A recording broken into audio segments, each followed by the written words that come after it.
এই চ্যানেলে সম্প্রচারিত সকল খবরই সচেতনতামূলক এবং শিক্ষণীয়, কোনো কিছুই প্রভাবিত নয়।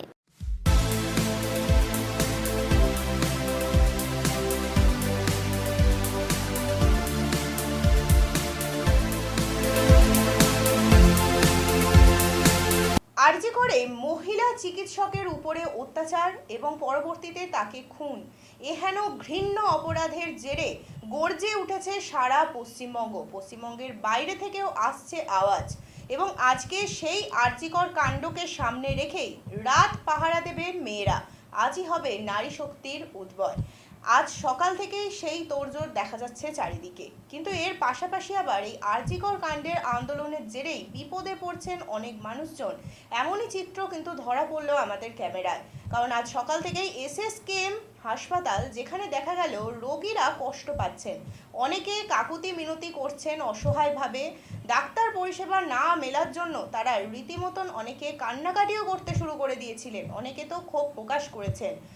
হাজারবার আরজি করেও শেষমেশ ডাক্তারের দেখা মিলল না। ঠিক কবে ডাক্তারবাবু আসছেন এহেন কোনো তথ্য তাদেরকে দিতে পারল না হসপিটাল কর্তৃপক্ষ, এবং এই বিষয়টি রীতিমতন চোখে পড়ছে সকলে। দেখাবো সেই চিত্র। আমরা ঝামেলা করতে চাই না, আমরা ঝামেলা করতে চাই না, আমরা চিকিৎসা চাই, আমরা ডাক্তার চাই, আমরা কোথায় কি হয়েছে না হয়েছে আমরা দেখতে চাই, যেখানে যা হয়েছে হোক না, আরে যেখানে যে যেমন কর্ম করেছে তারপর সে ভোগ করবে, আমরা নয়। আর জানাবেই বা কেন হসপিটাল বন্ধ করে থাকবে? আজ কত কত রোগী আজ চিকিৎসার অভাবে মারা যাবে কেন?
আমরা ঝামেলা করতে চাই না, আমরা ঝামেলা করতে চাই না, আমরা চিকিৎসা চাই, আমরা ডাক্তার চাই, আমরা কোথায় কি হয়েছে না হয়েছে আমরা দেখতে চাই, যেখানে যা হয়েছে হোক না, আরে যেখানে যে যেমন কর্ম করেছে তারপর সে ভোগ করবে, আমরা নয়।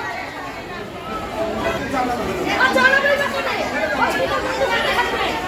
আজ কত কত রোগী আজ চিকিৎসার অভাবে মারা যাবে কেন?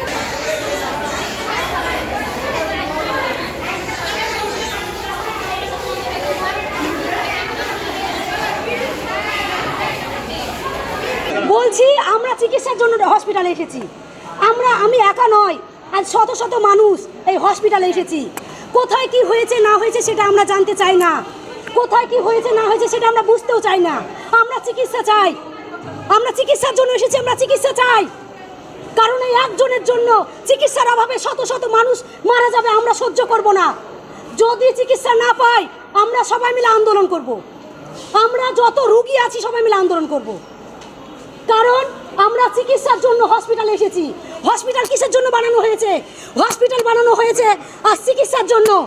আর চিকিৎসার জন্য যে শত শত মানুষ মারা যাবে আমরা কেউ সহ্য করবো? বলেন আপনারা, সহ্য করবো? কেউ সহ্য করবো না। আমরা সবাই আন্দোলন করব।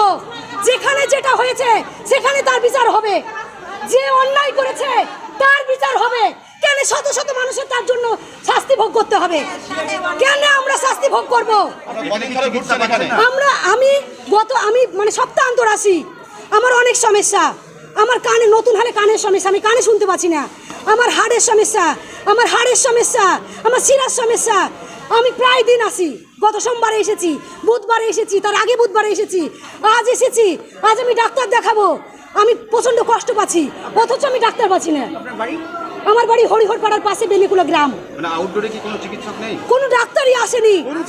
আমি হাড়ের ডাক্তার দেখাবো, আমি কানের ডাক্তার দেখাবো, আমি কোনো ডাক্তারই পাচ্ছি না। কানে আমার হট করে এমন একটা অবস্থা হয়েছে যে আমার চহলটা পড়ে যাচ্ছে। আপনারা সমস্যায় পড়েছেন এর জন্য? আমি এই জন্য, তাহলে আমি যেমন সমস্যায় পড়েছি, প্রতিটা মানুষ তো সমস্যায় পড়েছে। প্রত্যেকটা মানুষ তো সমস্যার জন্য হসপিটালে এসেছে, কেউ তো বিনা সমস্যার জন্য আসেনি। কেন আমরা চিকিৎসা পাবো না? কেন আমরা চিকিৎসা পাবো না? কারোর সঙ্গে কথা বলিনি, আমি শুধু সিকিউরিটি গার্ডকে গিয়ে জিজ্ঞাসা করেছি যে আচ্ছা এখানে কি ডাক্তারবাবু আসবেন, রক্ত পরীক্ষা কি হবে, টিকিট কি পাওয়া যাবে? সবাই বলেছে আমরা জানি না, আপন আপন ডিপার্টমেন্টে জানে। আচ্ছা, আমরা চাই চিকিৎসা, আরেক যেখানে যা ইচ্ছা তাই হোক। হসপিটালে কোনোদিন আন্দোলন হতে পারে না, হসপিটাল কোনোদিন বন্ধ থাকতে পারে না। আমার নাম সাদরাতুন বিবি, সাদরাতুন বিবি। আমি চিকিৎসার জন্য এসেছি, আমরা আন্দোলন করব। চিকিৎসা না পেলেই আন্দোলন করব। যত মানুষ আছি হসপিটাল সবাই মিলে আন্দোলন করব, যত রোগী আছি, কারণ আমরা সবাই রোগে ভুগছি। বলেন আপনারা সবাই থেকে এসেছি, আমরা চিকিৎসার জন্য এসেছি, সবাই অসুস্থ মানুষ। আমাদেরকে টিকিট দেওয়ার সময় কিছু বলা হলো না, যেমন টিকিট দেওয়া হলো। আমরা কাউন্টার এসেছি, কোনো ডাক্তার নাই। এমনি মানুষের মুখে শুনছি কোনো ডাক্তার আজ বসবে না, কালও বসেনি। আগামীকাল তো 15 আগস্ট বন্ধ থাকবে, তাহলে আমরা এখানে আসবো আর ঘুরবো, চলে যাবো। এত মানুষকে তাহলে আগে বিজ্ঞপ্তি দিয়ে জানানো হলো না কেন যে আমরা এই হাসপাতাল বন্ধ থাকবে? আমরা জানি একটা ঘটনা ঘটেছে কলকাতায় আর জি কর হাসপাতালে, সেই ঘটনা নিয়ে সব হাসপাতাল বন্ধ থাকবে এমন সংবাদ তো আমরা পাইনি। তাহলে আমরা অত দূর থেকে হয়রানি আসতাম না। এখন কি করবেন? এখন আমরা যদি আমরা ডাক্তার না পাই তাহলে আমরা সেই রকম পথে যেতে হবে, আমাদেরকে আমরা সেই আন্দোলনে যেতে হবে। আমাদের টিকিট দিয়ে দিয়েছে, আমাদেরকে টিকিট নিয়ে নিচ্ছি, টিকিটের কাছে কোনো সমস্যা নাই। কিন্তু টিকিট দেওয়ার পরে এখানে এসেছে কোনো ডাক্তার বসবে না।